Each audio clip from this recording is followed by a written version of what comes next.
nggak mau Peggy kayak Jessica Wongso. Ya, wajar dong. Saya hanya melihat di televisi Peggy mengatakan saya tidak bersalah katanya. Betul. Nah, kalau dia berani mengatakan dia saya tidak bersalah, ya harus kita usut di mana tidak bersalahnya.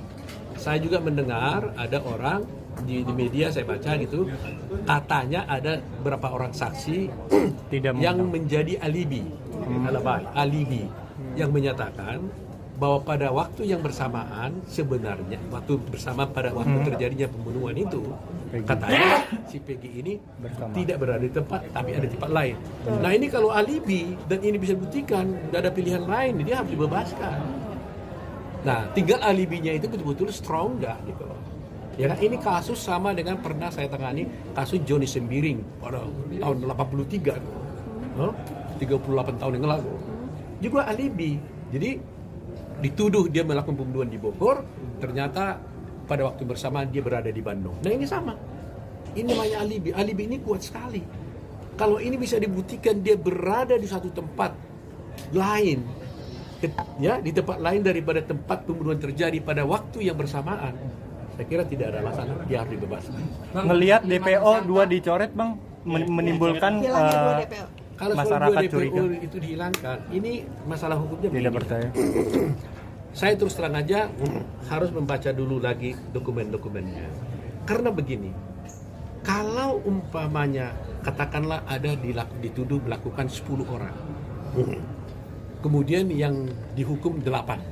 Nah, saya nggak tahu persisnya berapa ya, katakan gitu. 10, 8 yang dihukum. Kemudian dikatakan 2 DPO. Oke?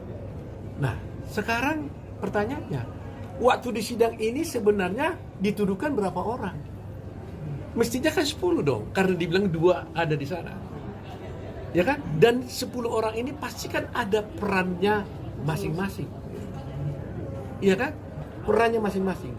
Kalau ternyata ada 1 orang tidak ada di sana, berarti perannya ini, skenario-nya ini salah dong semua. Benar. Ada yang pegang pisau, ada yang pegang tangan, ada yang pegang ini katanya kan, 8 orang umpamanya. Nah, kalau ternyata 1 orang di antara yang mengatakan bahwa ada yang megang pisau ternyata tidak ada, berarti kan skenario ini kan sudah tidak tepat gitu. Jadi ini berakibat dan ini merupakan satu alasan juga nanti untuk PK gitu.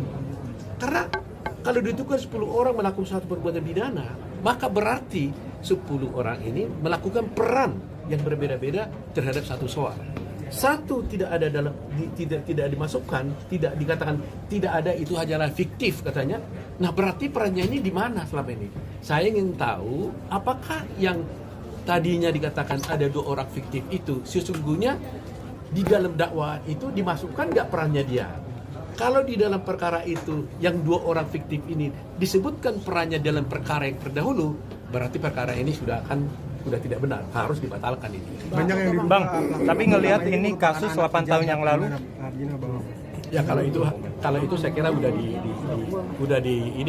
disangkal oleh bupatinya, wakil bupatinya Betul. ya. Jadi Bang, saya kira nggak isu yang penting lagi soal itu saya kira. Bang, ngelihat ini 8 Peggy bang, tapi cuma satu tersangka bang yang mengenal Peggy bang. Tanggapan abang seperti apa bang? Ya, mengenalkan tidak berarti bahwa dia berbuat kan.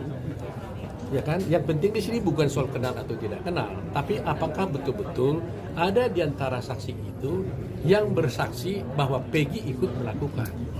Nah, jadi kalau sampai umpamanya ada 8 orang saksi yang terdakwa ini menyatakan Peggy berbuat, tapi ada juga saksi lain yang mengatakan bahwa Peggy tidak ada berapa di situ. Ini satu hal yang serius ini. Ya kan? Jadi harus dilihat apakah ada pemaksaan atau tidak gitu. Jadi mungkin masih panjang ini.